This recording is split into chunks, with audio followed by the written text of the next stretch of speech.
Here we are in August 2009 as of the recording of this video. Hi guys, Nutnfancy coming at you with another knife review. Actually, two knife reviews rolled into one. At this point in time, I have about 474 vids out there with a lot more coming. As such, it's important to organize them, and I attempt to do this with my playlists in YouTube. And actually, the organization and where they can be found may change in the future. But as of now, it's YouTube on my channel page, and I have these playlists that are specifically organized so you can find specific gear. One of my most difficult playlists to populate is the one called Best Knives, Folding Knives Under $40. That's because I'm pretty picky what I will put in such a playlist. I don't put garbage in there. It's got to be something that impresses me, that gives a lot of performance for the price. But to be honest with you, $40 is a very stringent qualification to come in at. But guess what? I'm going to show you two knives. You're looking at one now that will get put into that playlist. First up, you're looking at the H&K Marquee Knife, marketed by Benchmade, model number 14352 BT. This is a large folding tactical knife. We'll talk about its little brother, the Ascender. That's what they're called, by the way, the small Ascender, catalog number 14301 BT, here in a sec. But first, let's talk about this one. Probably ought to break them down in separate vids, but I think I'm just going to roll it into one long video. This is a lot of knife for the money. And again, it is very difficult to get a large folding tactical blade under, let's say, $50. Forget 40, but 50, it's tough. 45, you're really pushing it. This knife does it. Is it going to give you everything you want in a large folding tactical knife? It just depends on who you are. If you're looking for top steel, absolute quality of workmanship, second kind of cool maxed out, probably not. If you're someone that does not like foreign produced blades for whatever reason, I don't know, won't even go into that, then you may not like it. Because you cannot get a knife into this price point, at least as of how things are in 2009, unless it's a foreign produced blade. And this series is a red label by Benchmade, made in, how you doing, China. Like I've said in lots of other videos, I kind of leave the politics out of it. I'm looking for max steel, max quality, max value. If it's made in China, okay, that's cool. The reason why is because there's a lot of dudes who just can't afford, a $200 Emerson or whatever. They just can't. They would like to, but they can't. And money's tight these days. So having this type of knife available to fulfill whatever knife need you have, maybe you just want to collect and, hang out with your knife. This is a good option. And yes, it's going to be foreign produced. So I don't have an issue with it. And from all indications, the quality controls on this blade are outstanding. Incidentally, this is first production. This one I just happened to hook into, number 11 out of 500. There you see the call number as noted previously. Talk about the blade. Let's talk about that big old blade. And this is a large knife. Let me back the tripod up, and I'm going to do some comparisons so you can get an idea of how big the blade is. First off, specifics. 3.9 inches long, 3.86 to be exact. Modified drop point, made out of 9CR 13 MOV steel. Now, this is an unknown steel to me. I do not have any experience with it. It's very similar, I think, to the 8CR 14 MOV, which is like the Japanese AUS 8 steel. It's very similar in its performance characteristics. This one, the 9CR 13 MOV, is a Chinese high-carbon stainless steel. And Benchmade says it has a higher level of cobalt for greater edge retention. And I'll have to take their word for that because I have not tested it. I did note that coming out of the box, the edge absolutely sucked. Not good, but remember, this knife on your corner store right now, $45. Close enough to 40 where I'm going to include it. So, you can't get everything. I'll talk more about that as the review progresses. Tactical Doodle, my son loved it so much he bought his own. And the reason I'm going to roll his in, by the way, his is number 13 out of 500. Dad beat you. He wanted that 13 number. He didn't care. He's like, 13, that's a cool number. Tactical Doodle's knife, my knife. This one is fresh out of the box, and you can see as I run my thumb across there, there is no edge. it blows.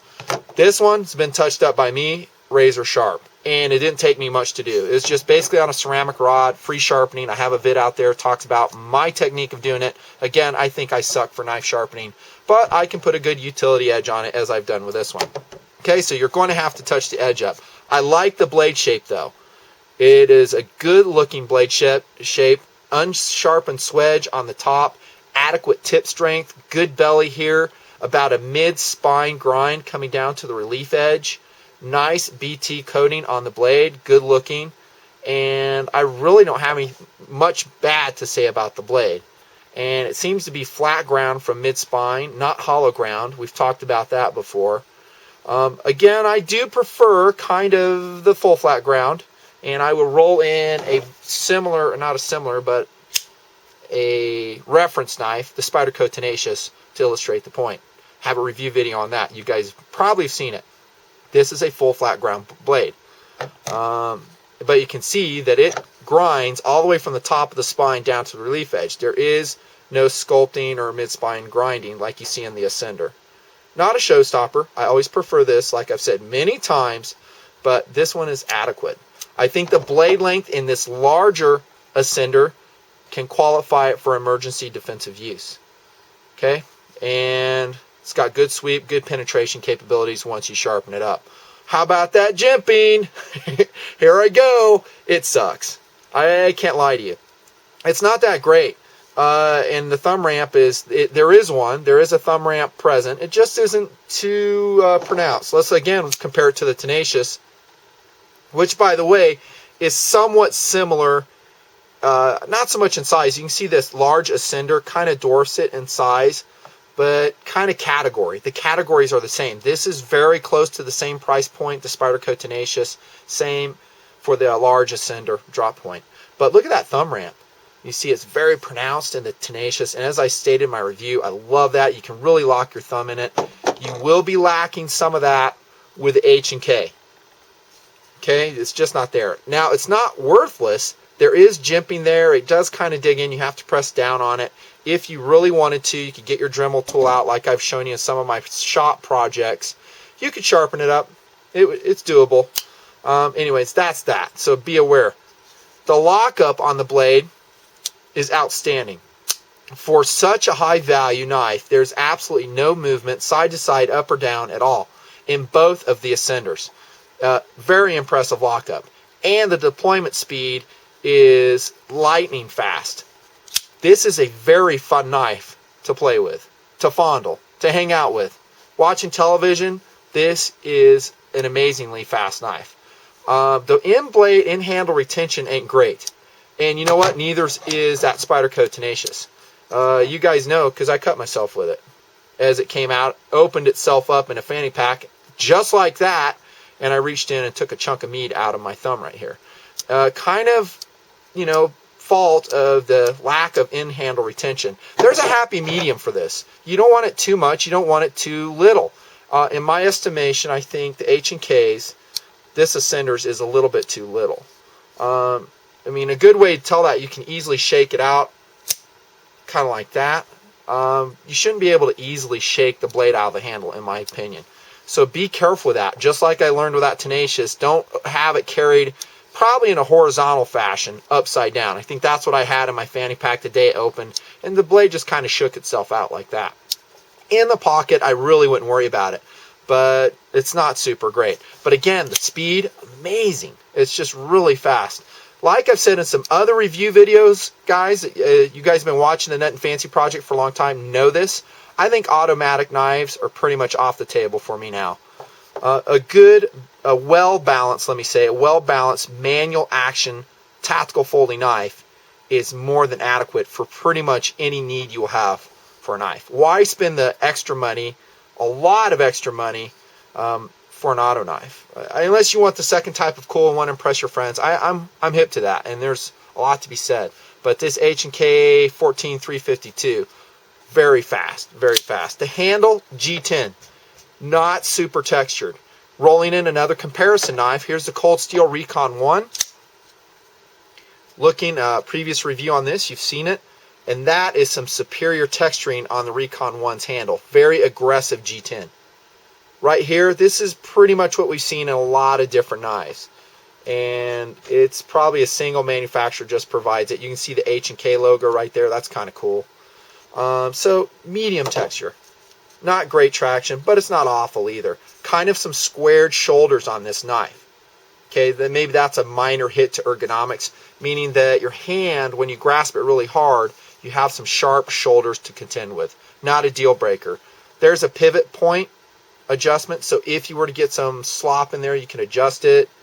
And again, pillar construction, and this is 100% pillar construction. See what I mean by that? Noobs are going, what are you talking about? Well, pillars. In other words, there's no back spacers at all in this knife, kind of like in the Recon 1. You can see that that's a closed design. This one's open, so mud, blood, and guts can flow through there. Rinse it out with your hose, water, and it's much easier to maintain. You can still take the entire knife apart with those mini Torx bits there if you need to get underneath the steel liners for service, like saltwater removal or something like that. That brings us to the clip. It's on the wrong side of the handle. I'm a big fan of tip up carry, just like the Tenacious. And the Tenacious lets you swap it from end to end, all four corners. Outstanding job, Spyderco, as usual. And they're about the only ones that do that.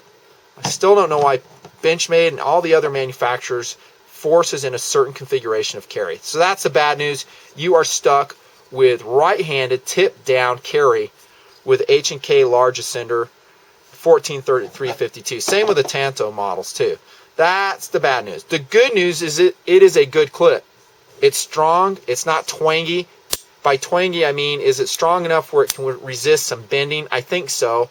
I do think, again, by comparison, the Tenacious clip is stronger, but this is deeper. See, it's a loop style of clip that will carry very deep in your pocket. You're not going to have hardly any knife exposed out of your pocket, both for security purposes, okay, and also for, just low profile. You don't want anybody to know you're carrying a knife this large. They won't.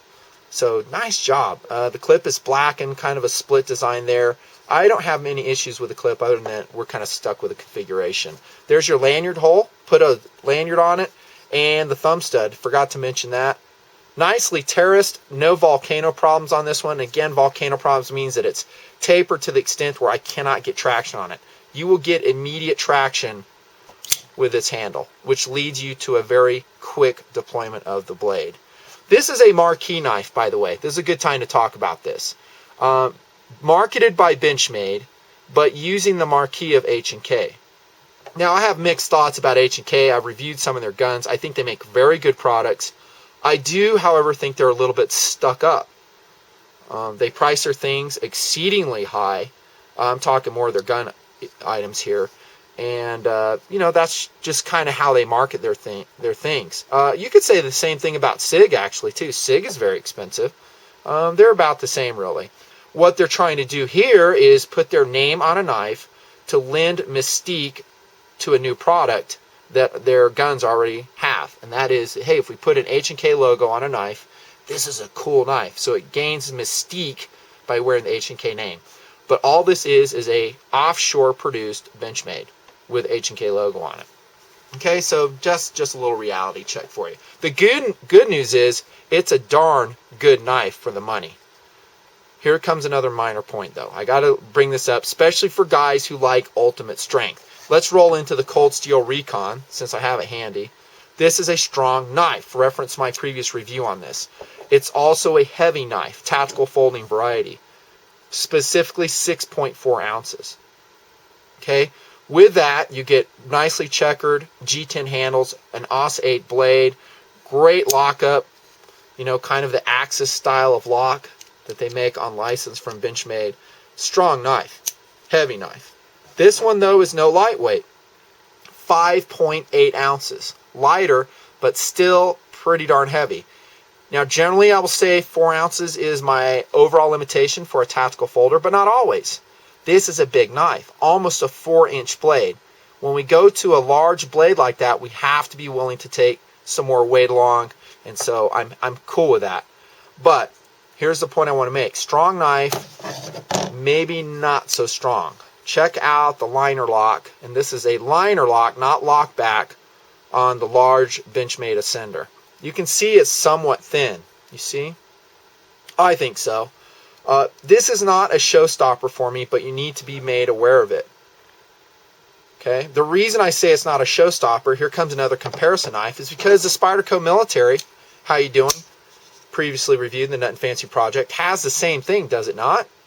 That's kind of a thin liner as well, and yet this is an extremely popular knife, even with troops. Notice the sizes, by the way, between the large Ascender and the Spyderco Military, almost identical in size. And the Spyderco Military, by way of reference, 4.3 ounces. I'll tell you why the weight difference is second. Would this function in emergency defensive task? Yes, it would. Would I feel comfortable, let me see, how do I say this? Missing my target and actually stabbing a hard material, maybe it's a wall, some wood, brick or something, where this knife comes in contact with it, and I would risk the folding of this knife due to liner lock failure over my fingers? No, I would not. I would much rather have a stronger knife than this. Okay, that's just a realistic assessment, as real as I can make it. I don't know how much strength that has. You know, to really find out, you need to do a stabbing protocol. Remember that video I made with stabbing protocol with this knife, another reference blade, Ontario Rat 1 folder? We slammed this sucker on the end of a pole, stabbed it with a defensive bag down in the basement, found out that its liner lock functioned just fine. Huh, what do you know? That's similar in size to the one we're looking at, right? So, yeah. My point in doing the stabbing protocol is to say that liner locks are probably stronger than we think. However, for a knife this large, when I'm working about a 4-inch blade, I'd rather have something a little bit more substantial. I'm already around 6 ounces. So weight is kind of secondary because I'm opting for more firepower. And in terms of a large folding tactical blade, firepower means heavy duty. That it's able to withstand a lot of hits, a lot of abuse, and it will not fold over your fingers and cut them. Okay, just a thought. Now, why is the Military lighter than the H&K? Well, it boils down. I don't have my flashlight with me, but we got so much light here. You will be able to see it. The liners. These are probably 420 stainless steel liners inside the H&K Ascender, and they are not drilled out at all. They're not milled or lightened or skeletonized to any degree. You can see they're solid. That's going to give you about at least a half an ounce more of weight. Whereas, and they're full. It lines the entire handle, or the G10 slabs. The frame does. So it's a solid steel frame basically on this knife, which some guys will absolutely dig. The Spyderco Military does not have a liner on this side. It's just a G10 handle. It has it on the liner lock side. That's less metal in the knife, making a lighter weight knife. So my preference, if you were to ask me, is I like the Spyderco Military. I always like that lighter weight. It has the same style of lock, that thin liner lock, so they're about the same in strength, if you were to ask me. Some guys will make the case, well, with full stainless steel liners, I have more torsional strength in this folding knife. Like I've made a point in some other knife review vids, I say I don't know if I really, would put too much credence in that. If I need to worry about torsional strength, I'm going to be using a fixed blade, not a folding knife, as evidenced by my abuse of the CRKT M21 Carson design blade. Tried to baton with that, didn't work so good. This is an outstanding knife though. For the money, around $40, maybe a little bit more, a little bit less. Large folding blade, wickedly fast, nice looking. That is a good looking blade, don't you think? Good pocket clip. Yeah, we're forced to carry it in a certain fashion, but it's a hit. It really is for the price point. If this knife is too big for you, and by the way, I'm going to put this in the category of large tactical folding knives, then go with its little brother. And he was hanging out here somewhere. Here he is.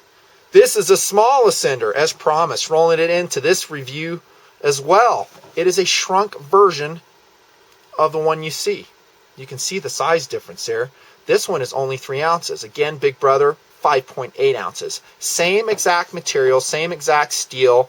9CR13 MOV is a steel on catalog number 14301BT. By the way, these are just two varieties of these H&K knives. If you look on H&K's website or your favorite knife browsing place, you will see some tanto variations, partially serrated blades. Of course, I like the plain edge, and I like the drop point. And this knife is also affordable, around $35, give or take some. Maybe a little bit less, a little bit more. So this is going to go in the category. And it is just, like I said, a shrunk version of Big Brother. And what a great little EDC blade this is. Okay, it is cool to have that H&K logo on there. I will give you that. I think it's very cool. And they did a great execution on it. It's not tacky. It's not too loud. It's not over the top. Sometimes these logo companies go over the top. They'll like emblazon the logo clear across the blade or something ridiculous like that. I don't like that. I like it understated and cool. This is understated and cool, especially for a $35 knife.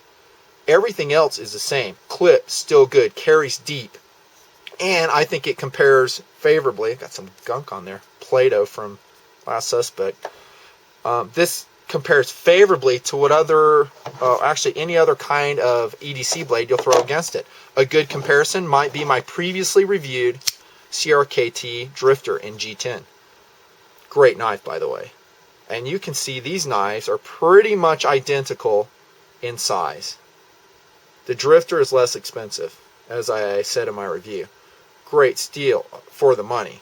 Again, don't have a ton of experience with the steel, but I suspect for most uses it'll be absolutely fine. How is the liner lock between these two knives, Little Brother and Big Brother? Are they any difference in thickness? A little bit. I haven't mic'd them out. Maybe they're about the same. Looking through the camera and trying to hold them, they look fairly similar.